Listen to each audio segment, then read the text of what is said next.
하나님 아버지 감사합니다.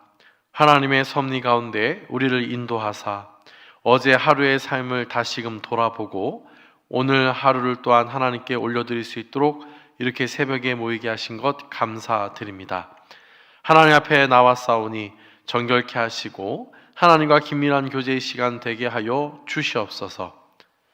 하나님께서 주신 사명을 잊지 않고 삶을 살아가고자 하는 발걸음 가운데 어려움이 있다면 그 어려움 가운데서 오직 하나님만 의지하게 하시고 그로 인해 평안과 기쁨이 가득하도록 역사하여 주시옵소서.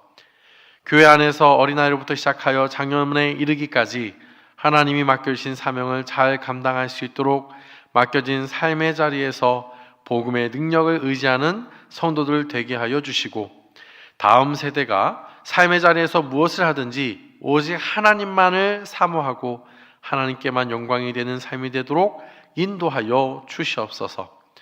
성도들 가운데 육신적으로, 영적으로, 심적으로 어려워하는 자들이 있습니다.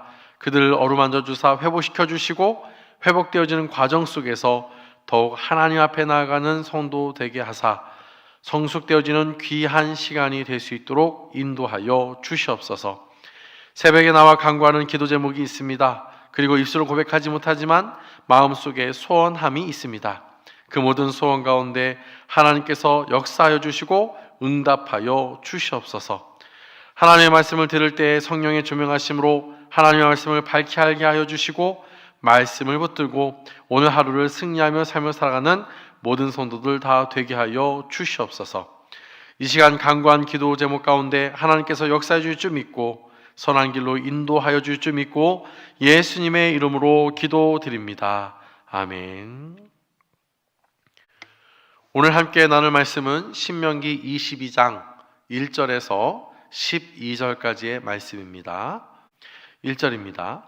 내 형제의 소나 양이 길 잃은 것을 보거든 못 본 채 하지 말고 너는 반드시 그것들을 끌어다가 내 형제에게 돌릴 것이요 내 형제가 내게서 멀거나 또는 내가 그를 알지 못하거든 그 짐승을 내 집으로 끌고 가서 내 형제가 찾기까지 내게 두었다가 그에게 돌려줄지니 낙이라도 그리하고 의복이라도 그리하고 형제가 잃어버린 어떤 것이든지 내가 얻든 다 그리하고 못 본 채 하지 말 것이며 내 형제의 낙이나 소가 길에 넘어진 것을 보거든 못 본 채 하지 말고 너는 반드시 형제를 도와 그것들을 일으킬지니라. 여자는 남자의 의복을 입지 말 것이요 남자는 여자의 의복을 입지 말 것이라. 이것이 하는 자는 내 하나님 여호와께 가증한 자이니라. 길을 가다가 나무에나 땅에 있는 새의 보금자리에 새 새끼나 알이 있고 어미새가 그의 새끼나 알을 품은 것을 보거든 그 어미새와 새끼를 아울러 취하지 말고 어미는 반드시 놓아줄 것이요 새끼는 취하여도 되나니 그리하면 내가 복을 누리고 장수하리라. 내가 새 집을 지을 때에 지붕에 난간을 만들어 사람이 떨어지지 않게 하라. 그 피가 내 집에 돌아갈까 하노라. 내 포도원에 두 종자를 섞어 뿌리지 말라. 그리하면 내가 뿌린 씨에 열매와 포도원의 수산을 다 빼앗길까 하노라. 너는 소와 나귀를 결의하여 갈지 말며 양털과 배실로 섞어 짠 것을 입지 말지니라. 너희는 너희가 입은 겉옷에 내 귀에 술을 만들지니라. 아멘. 하나님의 백성, 하나님의 자녀가 어떠한 삶을 살아가야 하는지 계속해서 신명기를 통해 알아가고 있는데요. 오늘 본문은 여러 개의 상황 속에서 어떻게 해야 하는지에 대한 교훈 속에서 우리의 삶을 잠시 돌아보고자 합니다. 우선 1절에서 4절까지의 내용인데요. 일상 속에서 길을 갈 때 일어난 일에 대한 겁니다. 길을 가다가 길을 잃은 양이나 소, 나귀를 눈으로 보았을 때 어떻게 해야 하는지를 알려주시는데요. 소나 양이나 나귀가 길을 잃고 있다는 것은 누군가가 그 동물들을 잃어버렸다라는 뜻입니다. 곧 주인이 어려운 상황에 처했다라는 뜻이겠죠. 그 어려운 처지에 놓인 것에 대해서 못 본 채 하지 말라라고 말씀하고 있는 겁니다. 이 말은 단순히 관심을 기울이는 것을 넘어서 더욱 적극적으로 개입하기를 원하시는 건데요. 길을 가다 이런 동물이나 또한 물건을 보면 탐내는 것이 아니라 그 주인이 누구인지 알아내고 적극적으로 주인에게 돌려주는 일에 힘써야 함을 가르쳐 주고 계신 겁니다. 특히 동물 같은 경우는 관리를 잘 해야 합니다. 그래서 자신의 집으로 끌고 와서 잘 보살펴야 합니다. 왜냐하면 그냥 두면 생명체이기에 죽을 수 있기 때문입니다. 그래서 집으로 끌고 가서 집 주인이 찾기까지 키우면서 보관하다가 반드시 돌려주어야만 하는 겁니다. 주인이 오기까지 기다려 주어야 하는 것이죠. 동물을 돌보는 과정 속에서 자신이 손해볼 일이 있다 할지라도 그것을 감수하여 도와주어야 하는 겁니다. 그리고 이렇게 도와주는 것에는 예외 상황이 없습니다. 반드시 해야 한다라고 강조하고 있습니다. 따라서 이웃에 대한 배려는 소극적인 것이 아니라 적극적이어야 하는 것이죠. 그리고 이웃을 돕는 것은 나의 선택이 아닌 의무인 겁니다. 이런 특별한 인생의 모습을 우리가 보여주어야 하는 것인데요. 이렇게까지 하라고 명령하신 그 이유는 그 물건이 한 사람의 개인의 것이 아니라, 동물이 한 사람의 개인의 것이 아니라 하나님의 것이며 하나님의 것을 누군가에게 준 것이기 때문입니다. 그래서 어떤 동물이나 물건을 다시 찾아주는 행위는 하나님께서 그에게 주신 것을 다시 되찾아주는 것으로서 하나님께서 당연히 기뻐할 만한 것이다 라고 말씀드릴 수 있죠. 그래서 이것을 온전히 순종하기 위해서는 한 개인의 소유인 동물이나 물건으로 보는 것이 아니라 하나님이 주신 것임을 인정할 때에 그것을 잘 간수할 수 있도록 돕는 자로서 이것을 실천할 수 있는 것이죠. 이것은 우리에게 바로 직접적으로 적용되는 내용이죠. 다른 사람의 것을 하나님의 것으로 인정할 때에 그것들을 함께 보살피고 그 사람이 잘 사용할 수 있도록 도울 수 있는 겁니다. 잃어버린 자가 있다면 다시 찾아줘서 하나님이 주신 것을 누릴 수 있도록 돕는 인생이 되어야 함을 오늘 본문은 가르쳐 주고 있는 것이죠. 다음 명령은 5절에서 12절인데요. 가증히 여기는 것에 관련된 말씀입니다. 여기서 가증히 여기는 것은 일상적으로 사용되는 용어가 아니죠. 가증하다라는 것은 아주 추하고 더러운 것을 말하는 건데요. 바로 이방 풍습의 음란이나 우상 숭배가 이와 같은 겁니다. 그런데 오늘 본문에서는 여자가 남자의 의복을 입는 것, 그리고 남자가 여자의 의복을 입는 것을 가증하다고 말씀하십니다. 이것을 가증히 여기는 이유는 그때 당시에 옷은 단순히 그냥 입는 옷으로 그치는 것이 아니라 그 옷은 그 사람의 정체성을 뜻하기 때문입니다. 그래서 제사장들도 일반적인 옷을 입지 않고 특별한 옷을 입고 그렇게 실행하도록, 그 사역을 감당하도록 하나님께서 명하십니다. 그래서 그때 당시에는 옷은 정체성과 관련된 것이기에 정체성에 맞는 옷을 입으라. 다르게 말하면 정체성에 혼란이 일어나지 않도록 항상 주의해야 한다라는 말씀인 것이죠. 자신의 정체성을 혼란케 하는 일을 금하라 라는 겁니다. 그리스도인은 어떤 삶을 살아가야 합니까? 그의 삶은 자신의 삶이 아니라 하나님이 주신 삶으로 하나님의 뜻대로 살아가야 합니다. 이것이 바로 우리의 정체성입니다. 하나님의 자녀, 하나님의 소유, 하나님의 것입니다. 그런데 이것을 잊고 하나님의 뜻대로 살아가는 인생이 아니라 자신의 뜻대로 살아간다면 그것은 정체성에 혼란이 오게 되고 그로 인해 어려움을 겪게 되는 겁니다.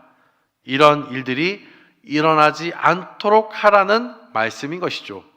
이런 정체성은 사소한 것들 속에서 항상 나타나야 하는데요. 일상생활 속에서 배려가 있어야 함을 이어서 가르쳐 주고 있죠.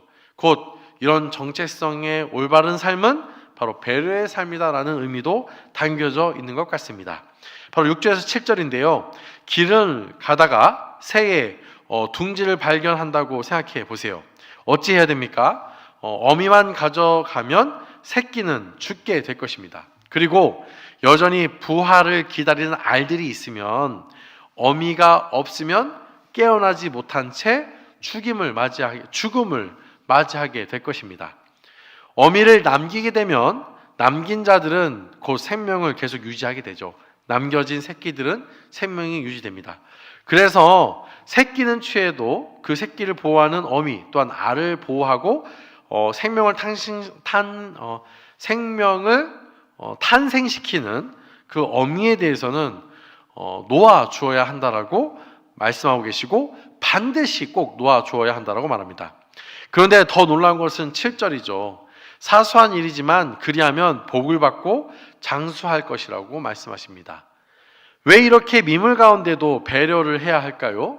작은 미물 가운데 행하는 것을 통해 배려의 삶이 훈련되어져서 모든 영역에서 배려, 사랑을 실천하기를 원하신 겁니다.